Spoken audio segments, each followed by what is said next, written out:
జిల్లా సాలూరు పాచిపెంట మంత్రి గుమ్మడి Sandhyarani PA case దర్యాప్తు నేపథ్యంలో తనపై వచ్చిన ఆరోపణలను తెలుగుదేశం పార్టీ సభ్యులు పిన్నింటి ప్రసాద్ బాబు తీవ్రంగా ఖండించారు.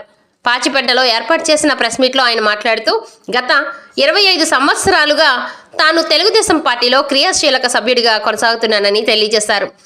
పిఏ కేసు దర్యాప్తులో తన పేరు రావడంలో వాస్తవాలను ప్రజలకు తెలియజేయాలనే ఉద్దేశంతో ఈ సమావేశం నిర్వహించినట్లుగా ఆయన చెప్పారు.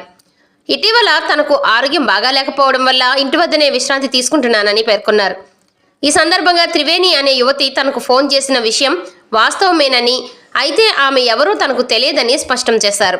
నాకు ఆరోగ్యం బాగాలేదు, నేను ఏమీ చేయలేను అని చెప్పి వెంటనే ఫోన్ పెట్టేసినట్లుగా వివరించారు.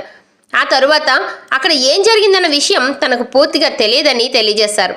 మంత్రి సంధ్యారాణి పిఏపై వచ్చిన ఆరోపణలతో పాటు తనపై వచ్చిన వార్తలు పూర్తిగా అవాస్తవమని, రాజకీయ ఉద్దేశాలతోనే తన పేరును లాగుతున్నారని పిన్నింటి ప్రసాద్ బాబు ఆరోపించారు.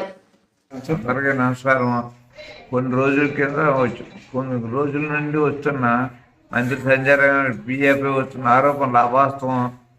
అంతేకాదు సంధ్యారాణి గారు పిఏపై కంప్లైంట్ చేసుకున్న త్రివేణి నాకు ఫోన్ చేయడం వాస్తవమైన నేను ఆవిడకైతే నాకు ఫోన్ చేయక నాకు ఆరోగ్యం బాగోలేదని చెప్పడం కూడా జరిగింది. అయినా ఆవిడ చేతుల్లో 2 సార్లు అయితే ఫోన్ చేసింది. దాన్ని రిసీవ్ చేసుకొని నాకు అందుకు చెప్తావమ్మా, నేను చేయలేను, నీకు ఏంటి సాయం అని చెప్పేసి ఫోన్ కట్ చేశాను. దీనిపై నాపై ఆరోపణ చేయడం మాత్రం ఖండిస్తున్నాను.